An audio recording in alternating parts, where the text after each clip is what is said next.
শুভ সকাল বন্ধুরা, আমি চলে আসলাম একটা রান্না নিয়ে। সেটা হলো পাতি ডুমুরের রান্না নয়, চিংড়ি মাছ দিয়েই করব রান্না। আলুটা দেখুন গোটা গোটা করে কেটে নিয়েছি, নিয়ে অল্প জলে সিদ্ধ করেছি, কিন্তু করে ভাজতে দিয়েছি।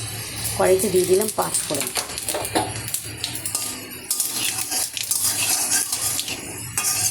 অত কিছু তোলার আমার সময় নেই, এই আলু ভাজা তুলবো, কাঁচা লঙ্কা ফেলবো, এসব পাচ্ছি না করতে। যত তাড়াতাড়ি করা যায়।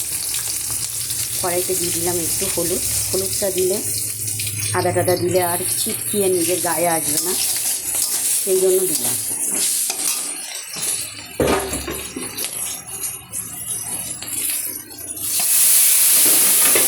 একটু জলসহ আদা দিয়ে দিলাম।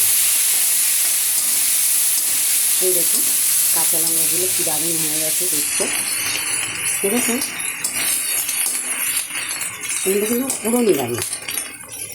এর সাথে দিয়ে দিলাম পুরো নিরামিষ, মানে এই নয় যে মাছ দিচ্ছি না, এর সাথে দিয়ে দিলাম মানে পেঁয়াজ রসুন ছাড়া দিয়ে দিলাম কটা চিংড়ি মাছটা দেখুন আমি কাঁচাই দিয়ে দিয়েছি এর সাথে, এই যে কাঁচাই দিয়ে দিয়েছি।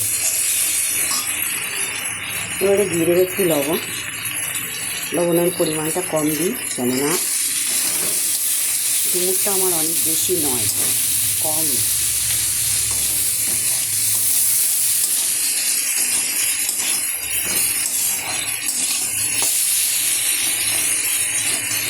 ডুমুর কিন্তু অনেকের প্রিয় খাবার, ভালোবাসে সবজির মধ্যে। আমার বড় ছেলে ভীষণ ভালোবাসে, ছোটো ছেলেও ভালোবাসে, তবে সে তো অনেক দূরে আছে। সে যা ভালোবাসে তাই রান্না করেই খাচ্ছে। সে যা ভালোবাসে আমি তাকে সেই রান্নাটা করে আর করাতে পারছি না। পারবো আবার যখন আসবে বা আমি যাব, হতাশ হয়ে লাভ নেই।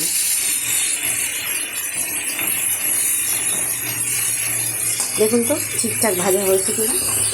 এবারে কিন্তু আমি দিয়ে দিলাম ডুমুরটা। আমি বললাম না বেশি ডুমুর না, অল্প। এটা কাটতেও ঝামেলা। সকালবেলা থেকে ডুমুর কাটা, ইঁচড় কাটা, চিংড়ি মাছ কাটা, এসব করতে করতে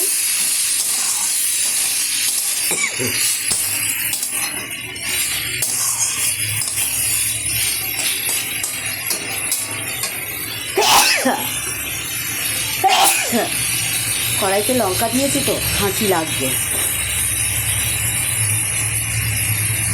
দেখুন তাহলে ডুমুরের তরকারি আমি করছি।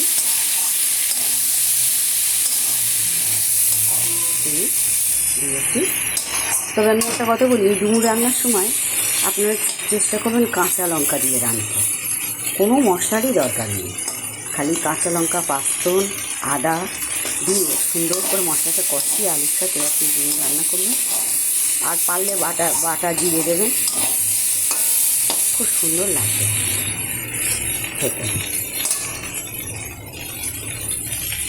সবার কিন্তু সুগার, সবার ওষুধে আমি আর আমার হাজব্যান্ড দুজনেরই সুগার, কিন্তু মাঝে মাঝে তবুও আমি তরকারিতে একটু মিষ্টি দিয়ে দিই।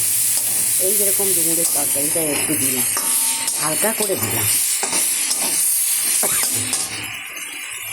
একটু অল্প করে একটু জল দিয়ে দিলাম, অল্প, যেমন আমার আলু আর ডুমুর দুটোই সিদ্ধ হয়ে, দেখুন আলুটাও সিদ্ধ হয়ে গেছে, সেই জন্য আমি একটু অল্প করে জল দিই।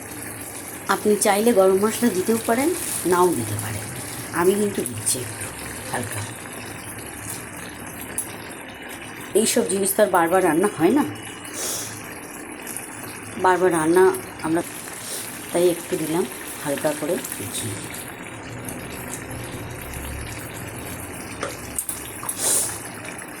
আর আশা করছি আপনারা আমার নিমন্ত্রণ উপেক্ষা করতে পারবেন না, আসবেন অবশ্যই। ভালো থাকবেন। পরের ভিডিওয় আবার দেখা হবে, ততক্ষণ আমার সাথে থাকবেন। টাটা।